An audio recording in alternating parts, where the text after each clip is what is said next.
अस्सलाम वालेकुम dear friends. इस लेक्चर में हम प्रूव करेंगे कि स्क्वायर रूट 2 एक इरेशनल नंबर है। इस चीज़ को प्रूव करने से पहले हम देख लेते हैं कि इरेशनल रैशनल्स क्या होते हैं। आपको पता होगा कि वो रियल नंबर्स जिनको हम पी बाई क्यू की फॉर्म में लिख सकें वो रैशनल होते हैं। रैशनल जो वर्ड है एक्चुअली में वर्ड रैशनल रेशो से निकला है, रेशो नल। तो रैशनल वो नंबर होता है जिसको हम रेशो की फॉर्म में लिख सकें। रेशो किसकी होगी? वो दो इंटीजर्स की होगी। दो इंटीजर्स की अगर हम रेशो में लिख सकते हैं, रेशो डिवीजन को ही कहते हैं और इसी को पी बाई क्यू फॉर्म कहते हैं। तो अगर हम इस फॉर्म में लिख सकते हैं दो नंबर्स, एक किसी नंबर को, तो वो क्या होगा? हमारा रैशनल नंबर होगा, अदरवाइज़ वो इरेशनल होगा। यानी इंटीजर्स की पी बाई क्यू वाली फॉर्म जिसमें पी भी इंटीजर हो, क्यू भी इंटीजर हो, लेकिन क्यू जो है वो ज़ीरो ना हो। अगर हम इस तरह किसी नंबर को लिख सकें तो वो क्या होता है? रैशनल। अगर हम ना लिख सकें किसी नंबर को तो वो होता है इरेशनल।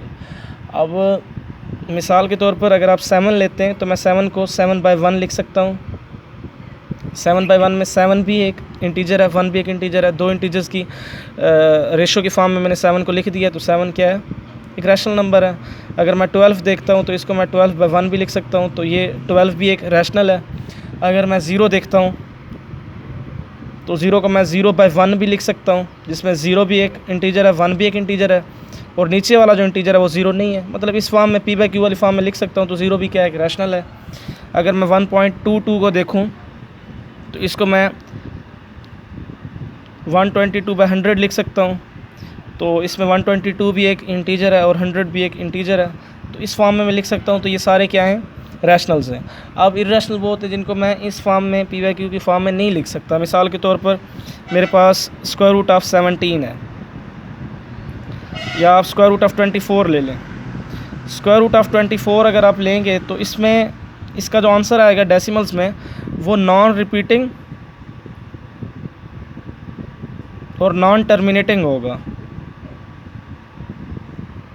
नॉन रिपीटिंग और नॉन टर्मिनेटिंग होने की वजह से हम उसको पी बाई क्यू की फॉर्म में कन्वर्ट नहीं कर सकेंगे। देखें, ये टर्मिनेटिंग था, मैंने टर्मिनेटिंग को पी बाई क्यू की फॉर्म में लिख दिया। अगर ये रिपीटिंग भी होता ना, अगर यानी इस तरह होता 2.2222, तो इसको भी कन्वर्ट करने के मेथड हैं।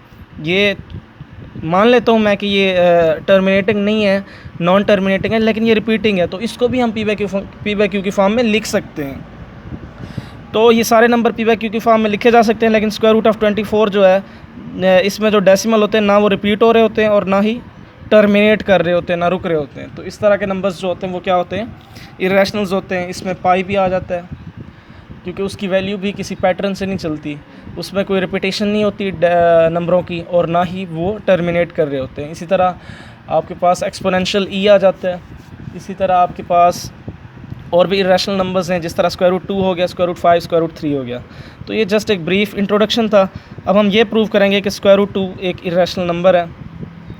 तो इसको प्रूव करने से पहले आप ज़रा देख लें कि मैं स्क्वायर रूट 2 को मान लेता हूँ। हम सपोज कर लेते हैं स्क्वायर रूट 2 इज़ रैशनल। हम सपोज करते हैं कि स्क्वायर रूट 2 क्या है? एक रैशनल नंबर है। अगर ये रैशनल है तो मैं इसको किस फॉर्म में लिख सकता हूँ? तो मैं स्क्वायर रूट 2 को a बाई बी की फॉर्म में लिख सकता हूँ, जिसमें a और b दोनों क्या होंगे? इंटीजर होंगे, और b ज़ीरो नहीं होगा।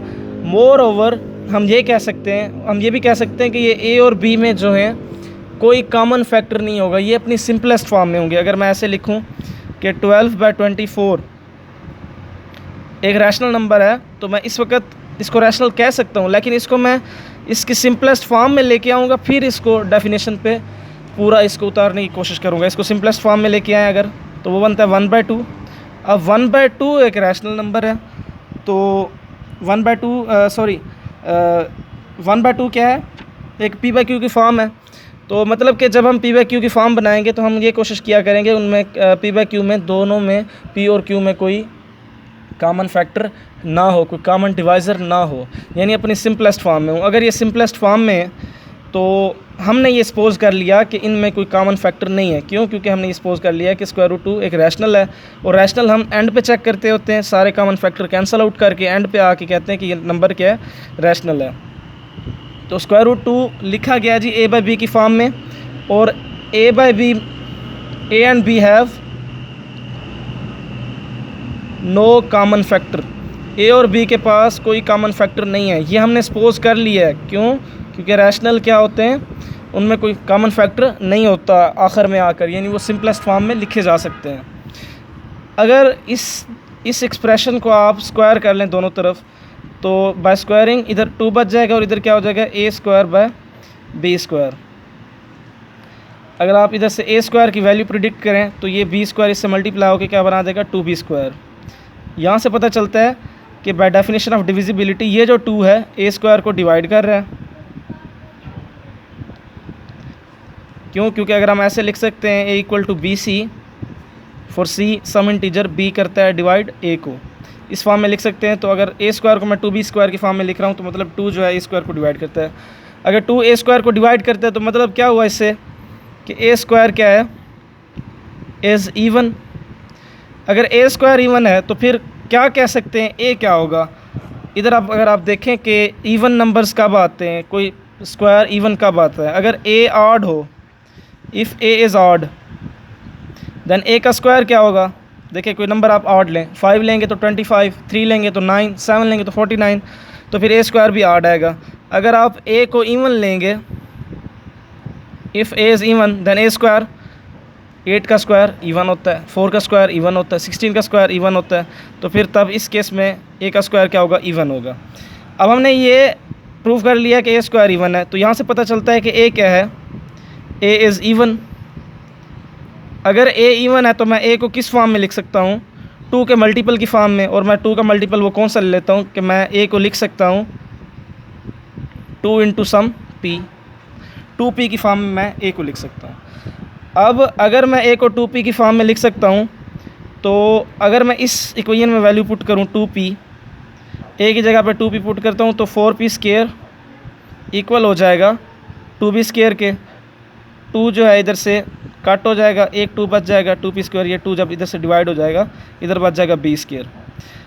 अब b स्क्वायर मैंने 2 इंटू पी स्क्वायर की फॉर्म में लिखा हुआ है, इससे क्या पता चलता है कि 2 जो है वो डिवाइड करता है b स्क्वायर को। इससे पता चला कि b स्क्वायर एक इवन है। अब सेम जिस तरह हमने कहा था कि अगर b स्क्वायर इवन है तो b, जिस तरह हमने कहा था कि a स्क्वायर इवन है तो a भी इवन होगा, अब हम कह रहे हैं कि b स्क्वायर इवन है तो b क्या होगा, b भी इवन होगा।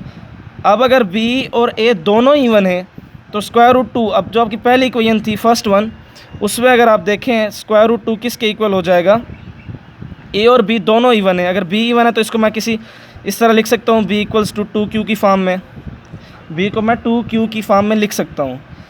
तो क्योंकि b एक इवन है, 2 के मल्टीपल की फॉर्म में लिखा जाएगा तो b को मैं 2q लिख सकता हूँ। अब इधर अगर आप a और b की वैल्यू पुट करें, a की वैल्यू 2p और b की वैल्यू 2q, तो ऊपर आ जाएगा 2p डिवाइडेड बाय 2q। यहाँ से पता क्या चल रहा है, इधर से पता चल रहा है कि एक इनके पास a और b के पास, ये a की वैल्यू थी, ये b की वैल्यू थी, a और b के पास एक कॉमन फैक्टर है जो क्या है, वो 2 है, यानी एक कॉमन डिवाइज़र आ गया। उधर हमने ऊपर क्या सपोज किया हुआ था कि a and b have no common factor, यानी हमारी बात की कंट्राडिक्शन आ गई कि स्क्वायर रूट 2 इज़ इरेशनल था, इज़ रैशनल, उसी चीज़ की क्या आ गई, अब कंट्राडिक्शन आ गई। क्यों? क्योंकि हमने कहा था कि अगर स्क्वायर रूट 2 रैशनल है तो फिर a और b के जो a और b की फॉर्म में लिखा जाएगा, और अगर a और b की फॉर्म में लिखा जाएगा तो a और b में कोई कॉमन फैक्टर नहीं होगा।